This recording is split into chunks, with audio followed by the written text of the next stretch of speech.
You're not trapped because you lack systems. You're not trapped because you haven't found the right virtual assistant. You are trapped because of 3 beliefs that you don't even know you have. Let me show you what's really keeping you stuck. I'm Lauren Apple, and I'm a scaling strategist for CEO parents. And here's what I've learned from working with hundreds of CEO parents. Most of you don't have an operations problem. You have a permission problem. You have the revenue, you can afford help, you know what needs to be delegated, but you're still working 60, 70 hours a week and missing your kids' lives. Why? Because there are 3 beliefs running in the background that are keeping you stuck. And until you address these beliefs, no productivity hack or delegation strategy is going to work. Let's talk about what they are. Belief number 1, I should be able to do this myself. This is the entrepreneurial identity trap. You built this business from nothing. You figured out the hard stuff when no one believed in you. You are capable, you are resourceful, you make things happen. So asking for help feels like admitting you have a weakness or a defeat. Here's how this sounds. Other people run 6-figure businesses without this much help. If I was better at time management, maybe I wouldn't need support. Successful entrepreneurs just push through. Needing help means I'm not cut out for this. I had a client who was making $380,000 and they were working 65-hour weeks and were completely burnt out. And I asked them, what would it mean about you if you hired help? And they got really quiet. And then she said, it would mean I failed. It would mean I'm not good enough to run my business alone. There it was. The belief that was keeping her trapped wasn't about systems or time. It was about hiring help and what it meant about her. So here's the truth. The most successful people you admire, they have massive support systems.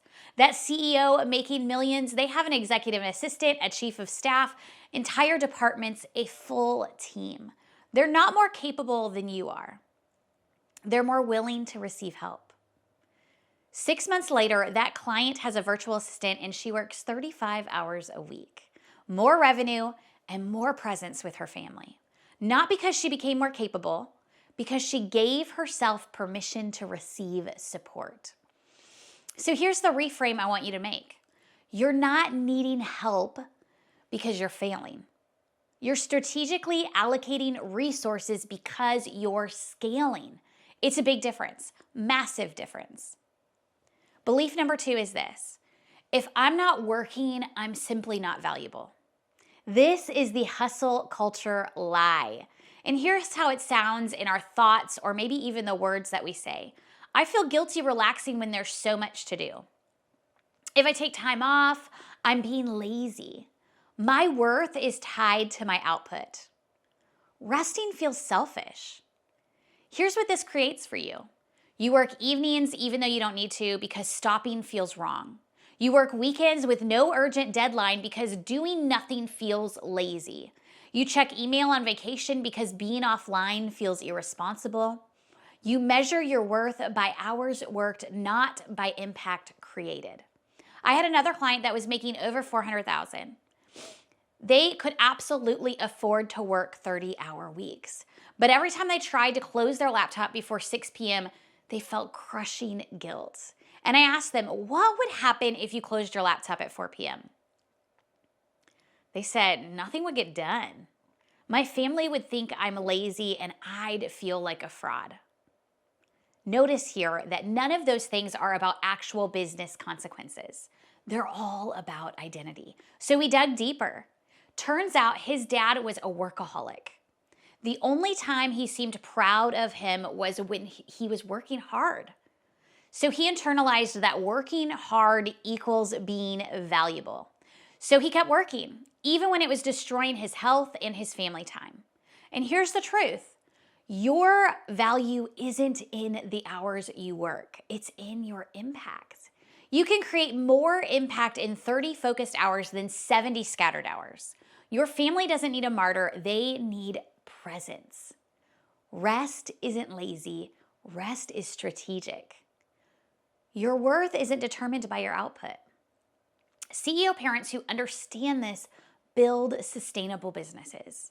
And those CEO parents who don't, they burn out by year 5. Belief number 3 is this, and this is the killer for CEO parents. They think something along this line: good parents don't need this much help. This is the guilt trap. And here's how it sounds. Other parents manage without a nanny or a house cleaner.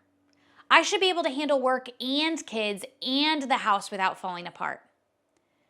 Asking for help means I'm failing as a parent. If I was a better parent, I could do it all. Here's what's actually happening. You're comparing yourself to parents who don't run businesses, who have partners who don't work, who have family nearby, who don't have 5 kids or however many kids you have, and you feel like you're failing because you can't do what they do plus run a multi-6-figure business. That's not a fair comparison. I had a client, and this one still gets to me. She was making $350,000. She had 3 kids under 8. She was working 70-hour weeks. And she said, I know I need help, but hiring a nanny feels like I'm choosing work over my kids. So I asked her, what does a good mom look like to you? She took a moment and she said, present, patient, not stressed all the time, actually enjoys being with her kids. And so I asked her, are you that mom right now? And she started crying. No, I'm exhausted and resentful, and I snap at them constantly. So here's what I told her. You're not choosing work over kids by hiring help. You're choosing to be the mom you actually want to be and are capable of being. The mom who's present, who's patient, who's not drowning. So we got her part-time help after school hours. It freed up 15 hours a week for her, and she stopped working evenings. Guess what happened? She became a better mom. She actually became a better business owner too, because she wasn't running on fumes anymore. She was focused and strategic and productive and intentional. The lie that we believe too often is good parents do it all without help. But the truth is that good parents create support systems so they can actually be present. And here's the word I want you to hear. They create support systems. They don't just appear. They don't just have them. They create these support systems. You can't pour from an empty cup. You're going to burn out on one side or the other, most likely both eventually. So what do you do with these 3 beliefs? First, I want you to figure out which belief is it that you are standing on that's running your life. Ask yourself, what would it mean about me if I hired help? And it might be really helpful to pull out a journal right now or a notebook and write this down so that you can prompt yourself to really dig into this, go deeper and deeper. What would it mean about me if I hired help? What am I afraid people will think if I'm not working all the time? What did I learn about work and value and parenting growing up? The answers to these 3 questions will show you which belief is keeping you stuck. Once you discover that belief, I want you to challenge it. Challenge it. Find evidence it's not true. Ask some trusted friends. Ask your partner or your spouse. Name 3 successful people who have massive support. Think of parents you admire who also have help.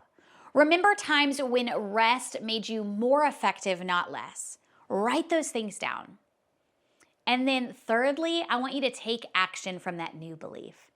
Even if it feels uncomfortable, even if it still feels untrue, even if it still feels like you are a fraud for going after this new belief, the discomfort is that old belief dying and new patterns emerging in beliefs in your mind and in your body. Let it die. Listen carefully. This is what I want you to hear today. You're allowed to need help. You're allowed to stop working even when there's more to do. There will always be more to do. You're allowed to prioritize rest without guilt. You're allowed to be a CEO and a present parent. You don't have to choose. You can have both profit and presence, but you do have to give yourself permission. Nobody else is going to give it to you. Nobody else can decide it for you. Your clients won't. Your family might not even realize you need it. You have to decide that you deserve both profit and presence, that you deserve both a successful business and present intentional parenting. And then design your business to make it possible. If this is hitting home, here's what I want you to do. Take my free scale and margin assessment if you haven't already. There's an entire section that measures your permission, whether you can actually receive help without guilt. And it'll show you which of the 4 zones you're in and what's actually keeping you stuck. It takes 5 minutes. The link is in the description to this video. And if you're ready to jump into 2026 differently, instead of doing the same things that are going to end up with the same results, I'm hosting a free workshop on December 17th called the CEO Parent 2026 Reset. And we are going to set your Q1 anchors for business and life, integrated anchors, not one or the other, not vague goals, operational decisions that actually stick past February. The link to register is also in this video's description. Make sure you click on that, register, show up. It is going to be powerful. It is going to give you some really strong things to lean on in Q1 so that you can have profit and presence. And subscribe to my channel if you want more real talk about building a business as a CEO parent. I'll see you on the next one.